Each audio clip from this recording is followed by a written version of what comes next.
जीवन स्मरण जय जय राम श्री गोरदा हर विठ्ठल श्री ज्ञानदेव तुकाराम. आपल्याला आठवत असेल मागच्या रविवारी आपण त्या पुढच्या विषयाची ओळी वाचली आणि आपण वेळ झाला म्हणून थांबलो. आपण त्या विषयाची पार्श्वभूमी लक्षात येण्याकरता थोडस आपल्याला सांगायला जरूर आहे. वेदांताचं म्हणणं असं आहे, अर्थात सांख्यांचं असते, पण सांख्याने वेदांताने सांख्यापासून येते. त्यांचं म्हणणं असं की या विश्वामध्ये दोन तत्व आहेत. एक स्थिर तत्व आहे, एक चल तत्व आहे. तर बायचं असं म्हणा, आपण मूळ परमात्म स्वरूप जे आहे त्या परमात्म स्वरूपालाच दोन अंग आहेत. एक स्थिर अंग आणि दुसरं चल अंग.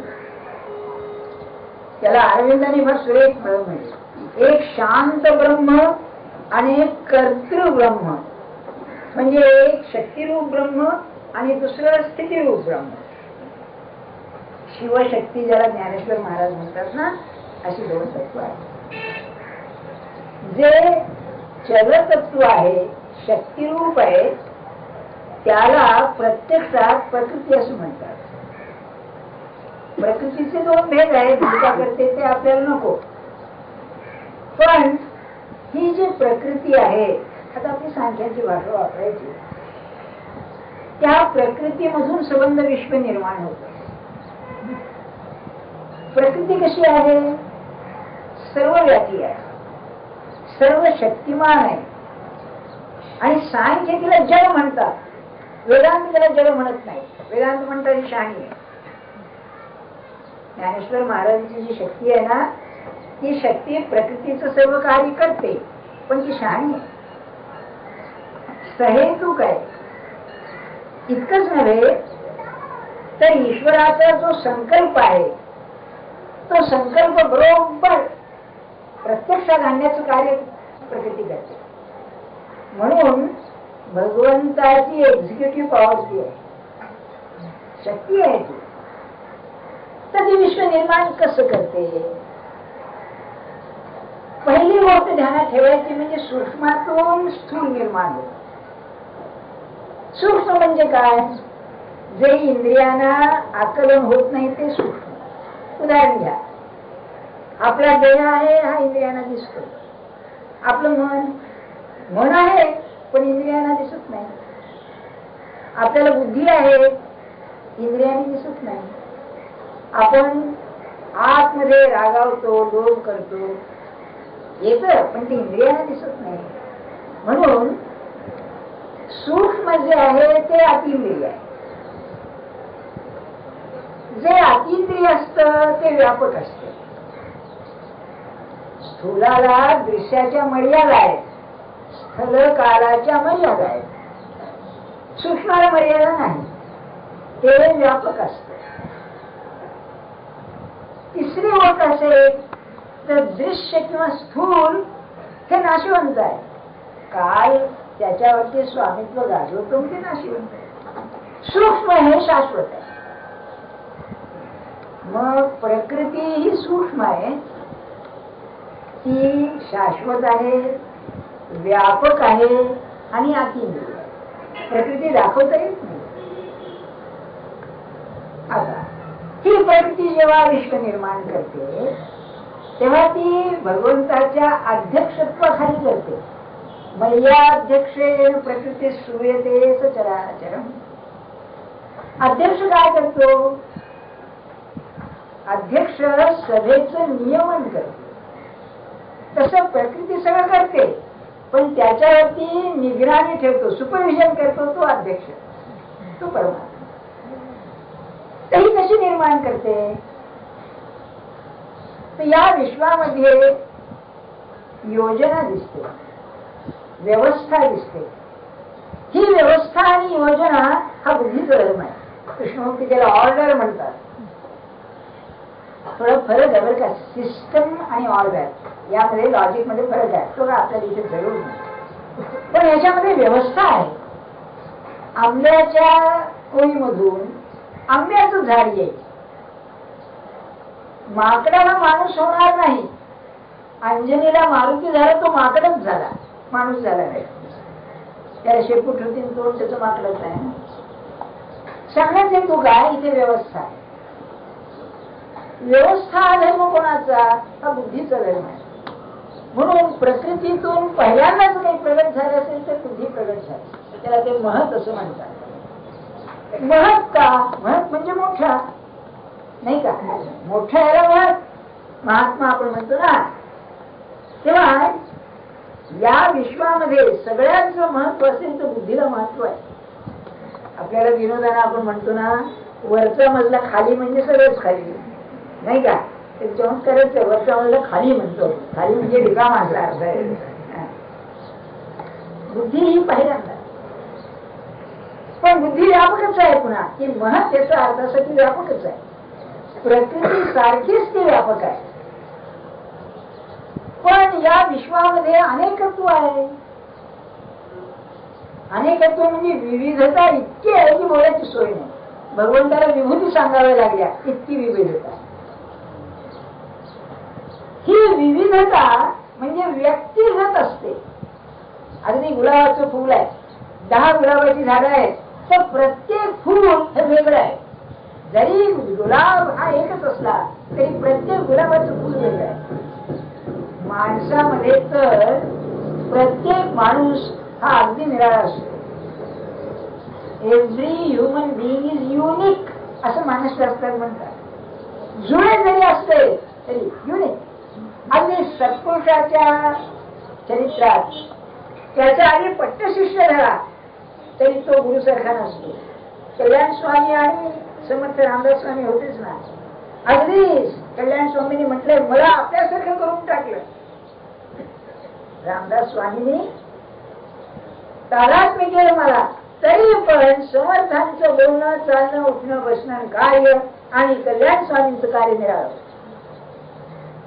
निवृत्तीनाथ आणि ज्ञानेश्वर महाराज काय तादात्म्य, आणखी काय तादात्म्य पाहिजे असं असून सुद्धा यांचं कार्य मिळालं, त्यांचं कार्य पर्सनॅलिटीच मिळाली. म्हणून ही विविधता जी पाहिजे ना, त्याला अहंकार लागतो. म्हणून महत मधून अहंकार आला. अहंकार आल्यानंतर हे विश्व कसं झालं सांगायचंय ना. हे त्रिगुण मानतात, सत्व रजतम. मग या अहंकारामध्ये जो सत्वगुण होता त्यातून मन आणि 10 इंद्रिय तयार होते. मन गीता हेच सांगते, इंद्रियाने दशैकंच. गीता तर मनाला इंद्रियच मानते, 11 इंद्रिय. म्हणजे मन, 5 ज्ञानेंद्रिय, 5 कर्मेंद्रिय. कर्मेंद्रिय कोणची? वाणी, हात, पाय आणि एक उपस्थ ज्याला म्हणतात ते, आणि दूध, हे 5. वाणी कर्मेंद्रिय म्हटलेलं आहे त्याने. म्हणून वाणी जिंकणं म्हणजे कर्मावरती स्वामित्व येणार, त्याशिवाय न्याय होऊच शकत नाही. कर्माचं पर्यवसान जर ज्ञानात होणार आहे. सर्वं कर्माखिलं पार्थ ज्ञाने परिसमाप्यते. तर वाणी जिंकल्याशिवाय परमार्थ होणंच शक्य नाही, ज्ञान होणंच शक्य नाही. म्हणून ही 5 कर्मेंद्रिय, 5 ज्ञानेंद्रिय की आपल्याला माहितीच आहे. डोळे, कान, नाक, जीभ आणि त्वचा, ही 5 नाही. हा जरा सत्वगुणाचा व्यवहार. तमोगुणातून काय आलं तर पंचमहाभूत हे संबंध विश्व आहे आपल्या शरीरासह, ते आहे. त्यामध्ये सूक्ष्मातून स्थूल, तेव्हा पंचमहाभूतांचं जे सूक्ष्म रूप आहे ते तन्मात्रा म्हणतात. त्यांना सूक्ष्म आकाश, सूक्ष्म वायू, सूक्ष्म तेज किंवा अग्नी, सूक्ष्म पाणी आणि सूक्ष्म पृथ्वी. त्याच्यातून हे शब्द स्थूल आहे. कोणते? पृथ्वी, आप, तेज, वायू, आकाश. झालं ना आपलं, थोडंच राहील. आता 5 इंद्रिय, ज्ञानेंद्रिय, हे 5 तन्मात्र. तन्मात्र का म्हटलं त्याला? तन्मात्र म्हणजे केवळ तेज, केवळ तेज. म्हणजे या पंचमहाभूतांची जी सूक्ष्म रूप आहेत त्या दुसरं मिश्रण नाही, तेच म्हणून तन्मात्र. तर ही जी तन्मात्र आहे त्या तन्मात्राशी ज्ञानेंद्रियांचा अतिशय निकट संबंध आहे. शब्द स्पर्श रूप रसगंध ही जी पाच आहे यांचा आणि नाक डोळे कान हे जे आहेत यांचा अतिशय निकट संबंध आहे. आता आपल्याला परमार्थ पाहिजे म्हणजे स्थूलातून सूक्ष्मात जायचंय, दृश्यातून अदृश्यात जायचंय, सेंद्रियातून अतिंद्रियात जायचंय. तर इंद्रियांचा स्थूलाशी जो संबंध आहे तो तोडल्याशिवाय आज जाता येत नाही. इथून ज्ञानेश्वर महाराजांनी सुरुवात केली. बरं, असे आमच्या तत्वज्ञानामध्ये असं म्हणतात, तुमच्या नव्हे आमच्या, कारण युरोपियन तत्वज्ञानात म्हणून understanding the problem is half the answer. प्रश्न काय हा जो कळला आता उत्तर अर्ध उत्तर कळलं. तेव्हा हे ज्या ओव्या तिने घातल्या आहेत ह्या आहे काय काय सांगितलंय. आता ओवी बघा काय पार्श्वभूमी आहे. ह्या ज्या पंचमहाभूतांचा दृश्याचा व्यवहार आहे, शब्द स्पर्श रूप रस गंधानी अनुभवाला येणारा, हा मला तोडायचा आहे आणि इंद्रिय आत वळवायची आहे. स्थूलातून सूक्ष्मात जायचंय. आत्मा सूक्ष्म आहे परमात्मा, तिथपर्यंत जायला स्थूलातून सूक्ष्मात जायला पाहिजे. सूक्ष्मात जायला इंद्रियांचा स्थूलाशी जो संबंध आहे तो तोडला पाहिजे. हे करता काय करायला पाहिजे ते ज्ञानेश्वर महाराज सांगतात. तिथे खरं सुख आहे. तर सुरुवात अशी केली आहे, आठवत असेल ते सारसाही विघडता होय रोहावून वत्स काढिता ना भणवू डवलिता भाणे आवरून. सारस पक्षी आहे, चक्रवाक पक्षी. चक्रवाक निराळा बरेच आपण तो म्हणायचं. तेव्हा हे सारस पक्ष्याची गंमत अशी आहे की त्या दोघांचं अतिशय एकमेकावर प्रेम असतं. तुम्ही कबूतर पाहिली आहेत का? ते एकमेकावर प्रेम करतात, एकमेकाचं चोचीत चोच घालतात, अंगाला अंग घासतात. इतकंच नव्हे, एक उडाली तिच्या पाठीमागे दुसरा नर मादी त्याच्यामध्ये इतकं एकमेकाशी सात्विक प्रेम करतात की बोलायची सोय नाही. इतकंच नव्हे, जर दोघांचा वियोग झाला तर त्याला सहन होत नाही. तसं ज्ञानेश्वर महाराजांचं म्हणणं असं आहे, इंद्रियांचं आज विषयाशी इतकं काही जुळलेलं आहे, या सारस पक्षासारखं जुळलेलं आहे. तर ते जर तुम्ही वेगळे केले तर जशी तडफड होते तसं इंद्रियांची तडफड होते हे सांगायचे. काय सांगण्याची खुरी आहे. तंबाखू खाण्याची सवय आहे आणि नाही मिळाली जीव तळमळतो. अरे तंबाखू नाही शिवचं काय. आणि गंमत काय बघा, तुम्ही एखाद्याला जेवायला बोलावला आणि पोटभर काय गोड त्याला खायला घातलं ते झाल्यावर काळा तंबाखू म्हणतो. अरे इतकं नाही खाल्ला तर नको नको तंबाखू का पाहिजे. किती आधीपणा आहे बघा. दिस इज व्हॉट वी आर. आज आपण काय होतं हे आहोत. टीव्ही जरा बिघडला, अरे झोप येते चैन पडते. अरे काय बुवा पाहण्याची डोळ्याचं दृश्य पाहायला मिळत नाही ना, झाला जीव खालीवर झाला. इंद्रियांची जर सोय गेली, कानाचं तुम्हाला माहितीच आहे, म्हातारपणी कुणी काही हळूच बोलायला लागला कान येतो तो करायचंय का. आणि एकीकडे म्हणायचं कानाला ऐकून येत नाही, बरं झाला का. अरे बरं काय झालं, दुसरा काय म्हणतो तिकडे लक्ष. बघा आपण किती अधीन आहोत इंद्रियांचं. आणि ज्ञानेश्वर महाराज दृष्टांत कसा दिलाय, ते एकमेकाशी इतके असतात किंवा असं म्हणतात, त्याचं आपलं वर्णन आहे, हे काल्पनिक आहे असं धरून चाला की रात्र झाली की एक नर नदीच्या या बाजूला, मादी पलीकडच्या बाजूला, आणि दोघं ओढत असतात. ऐकायला येतंय पण कुठेही ती दिसत नाही त्यांना. मग सुयोगाला की गाठ पडते दोघांची. समर्थांनी मनाच्या श्लोकामध्ये दृष्टांत दिलेला आहे बरं का, की याला मार्तंड जैसा उडी घालितो संकटी स्वामी जैसा. सांगण्याचा हेतू काय, ज्ञानेश्वर महाराजांनी त्याचा दुसऱ्या ठिकाणी उपयोग केलेला आहे. आरडत विरहवेडी बुद्धिबोध. जसा ते नर आणि मादी एकमेकाला भेटण्याकरता तडफडत असतात, तशी बुद्धी ही स्त्री मादी आणि बोध आत्मज्ञान हा पुरुष हे एकमेकाला भेटण्यासाठी धडपडत असतात. साधकाच्या बाबतीत बुद्धिपूर्वक इथे काय दृष्टांत घेतलाय की हे जसे एकमेकाला गुंतलेले आपले गमतीने म्हणायचे हातात हात घालून जसं नवरा बायकोनी जावं त्यापैकी आहे की साई चैनच पडत नाही, तसं इंद्रियांना विषयापासून वेगळं काढणं म्हणजे प्राण संकट आहे. हा एक दृष्टांत. पुढे म्हणाले हो ये ओहाहून वत्स काढिता. वासरू आहे, गाईला प्यायला सोडलेलं आहे आणि ते पिऊ लागलं, पालटा निघालं, त्याला खेचलं, काय त्याच्या मनाची अवस्था होती झाली, मला पिऊ देत नाही, त्याला दूध पाहिजे म्हणून. त्या वत्साची जशी तडफड होते तसं इंद्रियांना विषय मिळाला असताना त्या विषयातून बाजूला काढणं म्हणजे वत्साला तिथून काढण्यासारखं आहे. आता गंमत बघा कशी आहे सांगतो आपल्याला की खरं म्हणजे त्या गायीपासून झालेलं वासरू त्याच प्रॉडक्ट आहे, ते गायीपासून आलेलं. गायीचं दूध त्याच्या हक्काचं आहे, पण त्याला दिलं तर मार्गा काय मिळणार आहे, माहीत मिळणार नाही. म्हणून गायीला पाना फुटेल एवढ्या पुरतं पाजायचं, पुन्हा खेचून घ्यायचं. तसं हे जे दृश्य विश्व आहे, या दृश्य विश्वातूनच माझी इंद्रिय तयार झालेली आहे. तन्मात्र म्हणजे काय, याच्यातूनच इंद्रिय तयार झालेली आणि ती त्याच्याशी तादात्म्यानं भोग पावतात, ती काढणं म्हणजे परमार्थ आहे. म्हणून उलट जाणं आहे.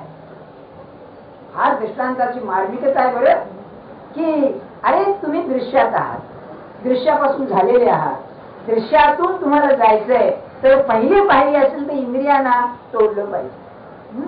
पुढे म्हणाले ना भनगू दवडीचा भाणयावरून भांगली जेवण बरं का. भनवला म्हणजे भिकारी, भिकाऱ्याला उपास पडलाय, जेवायचं ताट समोर ठेवलंय आणि जेवू लागला ताट काढून घेते त्याच्यावरून तर काय होईल म्हणाले. तसं इंद्रिय हो भोगताय समोर आहे आणि इंद्रियांना काढून घेणं, काय इंद्रियांची तडफड होत असेल, काय त्याला काय वाटत असेल. त्या भिकाऱ्याला दिलेलं ताट काढून घेतल्यावर कसा संताप येत असेल, तडफड होत असेल, तशी या इंद्रियांची तडफड होते. सांगण्याचा हेतू काय आहे, आधी कष्ट आणि मग परिणामी सुख, हे सुख खरं असं त्यांचा श्लोक आहे मूळचा. की आधी कष्ट करून मग तर कष्ट कसले, तर हे मनाचे कष्ट आहे, हे काही बाहेरचे कष्ट नव्हे. पाहावंसं वाटतंय ना, नाही पाहणार. एक आमच्या ओळखीचे होते ग्रस्त, त्यांच्या बायकोला नाटकाची भयंकर आवड, यांना चपाची आवड. तेव्हा आता बायको सोबत कोणी नाही, दोन मुली लढवून जरी गेलेल्या, आता काय करायचं.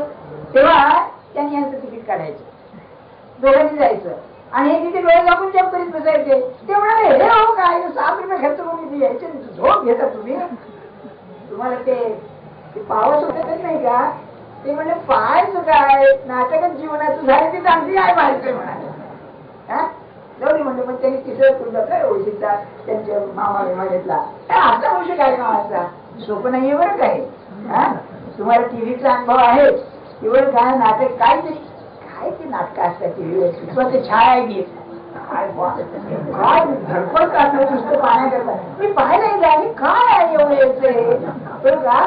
पण ते जर नसलं किंवा कुणी आलं भेटायला काय कटकटायचं काय मला सांगा, काय खेच आहे. तुम्ही एवढा विचार करा, काय खेच आहे मला सांगा नाही का. अगदी तुम्ही बघा काही नाही, इथे जर बँड एक मिरवणूक चालली, 10 लोकांच्या मनात येईल माझ्या सुद्धा काय काय चाललंय भाव. अरे तुझ्या लग्नात बँड वाजला की बँड वाजला झालाय सगळा.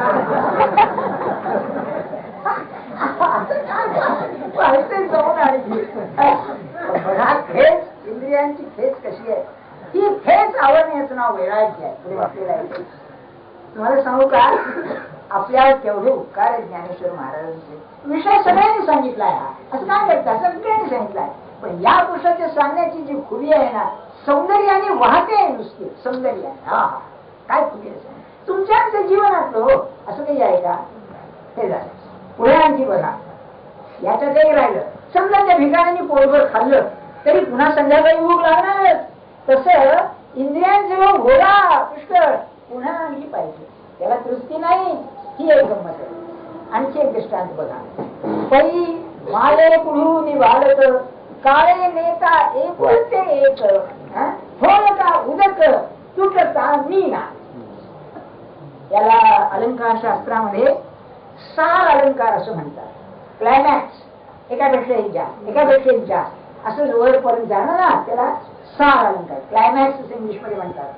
तसं त्या तुटण्याची जी तळमळ आहे, दुःख आहे, ते एकापेक्षा जास्त दाखवलंय. पहिल्यांदा सारस्पर्शी, दुसऱ्यांदा वत्स, गाई वत्स, ते काय मरत नाही सारं, गवत खातो म्हणून. तिसरं त्या भिगाऱ्याचं उदाहरण, काय नाही म्हणे दुसरीकडे. आता उदाहरण देतात आईचे. एकुलता एक मूल आहे, मांडीवर येऊन बसली आहे आणि मृत्यूने ते मूल नेलं, तर ते मूल त्या बाईकडून नेताना त्या बाईचं काय होत असेल. अहो काय सांगू तुम्हाला, ज्ञानेश्वर महाराजांनी हे सांगून ठेवलंय. राजहंस माझा निजला या कविता काय आहे दुसरं. एक विधवा, नवरा मेलेला, एकुलता एक मूल, सगळं त्याच्यावर. तुकाराम महाराजांचा अभंग आहे ना, विधवेशी एक सुत तेथे अहर्निश चित्त. त्यांनी दृष्टांत या करता दिलाय, असं भगवंताशी चित्त पाहिजे. म्हणून त्यांनी दृष्टांत दिलेला आहे ज्ञानेश्वर आपला तुकाराम महाराजांनी. तर असं ते पोर काढून नेलं मृत्यूने, तर ती बाई म्हणते अहो मेला काय, बोलता काय, माझा राजहंस निजलाय म्हणाले. म्हणजे ती कल्पना सहन होत नाही की ते पोर माझं जायचं आहे. म्हणून हा पुढची पाहिली आहे की इंद्रियांना विषय पाहिजे सारखा, प्रेम आहे विषय, आणि तो काढून घेतला, अरे अरे अरे काय माझं नुकसान आहे. ही तिसरी, माये पडून बालक काळे नेता एकुलते एक. आणि शेवटी सांगतात होय का उदक तुटता मीना. माशाचं जीवनच मुळी पाणी आहे, ते पाणी तुम्ही तोडल्यानंतर जगेल का ते. तसं या इंद्रियांचं जीवन जे विषय आहेत ते तोडल्यानंतर मृत प्राय होतील. म्हणून ज्ञानेश्वर महाराजांनी 17व्या अध्यायामध्ये गुरुच्या पूजेचं वर्णन आहे. ध्यानात अध्याय काय, आता हृदय हे आपुले चौफारून भले वही वैसव पावले श्री गुरुची. चौरंग आहे 4 पायाचा, चौफारून भले, हृदयाचा चौरंग केला, त्यावर गुरुच्या पादुका ठेवल्या. चौरंगाला 4 पाय, ते म्हणजे कोणते 4 पाय, हे साधन चतुष्ट आहे. या 4 पायावर साधन चतुष्ट संपन्न झाला आणि मग हृदयामध्ये गुरुच्या पादुका. त्याला आता म्हणले फुलं वाहिली, तर सर्वेंद्रिय कुडमुळी, कुडमुळी म्हणजे काया, तर इंद्रिय भोगताना फुललेल्या फुलासारख्या, उमललेल्या फुलासारख्या. ती इंद्रिय जेव्हा अंतर्मुख होतात, विषय सोडतात, तेव्हा त्या कळ्यासारख्या होतात. तर त्या इंद्रियांच्या कळ्या हातात घेतल्या आणि त्या गुरुच्या पायावर वाहिल्या, म्हणजे विषयापासून तोडून त्या वाहिल्या. त्याला परमार्थ म्हणायचं. बघा कसं आहे. तेव्हा होय का उदक तुटता मीना. आलं ना लक्षात. 4-5 दृष्टांत. पहिले सारस पक्षी, दुसरे वत्स काढल्याच्या पासून, तिसरे गरीबाला जेवण दिल्याने भिकाऱ्याला आणि त्याला उठवला, चौथा आईपासून पोर नेलं, आणि 5वा दृष्टांत पाण्यापासूनच वेगळा केला मीनाला, तो तडफडणार जसा. तैसे विषयांचे घर इंद्रिया सांडिता थोर युगांत होय ते वीर विराग साहस. हे सहन करणारे वीर आहेत म्हणाले. काय त्यांच्या शौर्याची कल्पना तरी बघा. मला सहज आठवलं तुकाराम महाराजांचा एक अभंग आहे. लढाईचा काय ना, जिंकावा संसार येणे नावे तरी शूर. अरे बाकी शेवटी काय दाखवता लेखा, संसार जिंकण्या शूर. काय म्हणाले, येर काय ती बापुडी ती अहंकाराची घोडी. त्यांच्यावर अहंकार स्वार झालेला आहे. कसले म्हणजे वीर, तो वीर खरा जो संसार जिंकतो, तो वीर खरा. तुका म्हणे जियावे ऐसे सत्कीर्तीने बळावे, असा पण लावून जिंकावं म्हणाले, मग राहावं जगावं. पण आयशा नावे देव जिंकितो तो भावे. देवाला जिंकावं भावाने, अस्तित्व भावनाने, असा म्हणलं जिंका जगावं तर खरं आहे. हे ती म्हणाले. आम्ही वीर विठ्ठलाचे गाणे म्हटलंच आहे त्यांनी, जबरदस्त वीर आहोत विठ्ठलाचे. ते कोणत्या अर्थानं त्या. आता बघा, मग हा जो रणांगणावर लढणारा आहे आणि हा सत्पुरुष किंवा साधक जो इंद्रियाला वार पडत जातो, या शौर्यात फरक काय आहे. यांच्यामध्ये हे शौर्य जास्त आहे. त्याचं कारण असं आहे की अगदी हे मानसशास्त्र असं सांगते, एकदा तुम्ही लढाईवर रणांगणावर गेला बेचूक होता, कारण मृत्यू केव्हाही येणार आहे. म्हणून की नाही त्या भावनेच्या प्रदीप्त अवस्थेमध्ये तुमचं भय नाही सोड.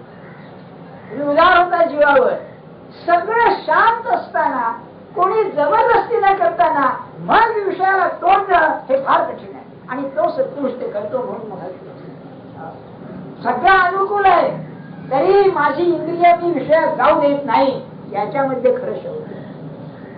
आता असं आहे, तोडणं म्हणजे काय?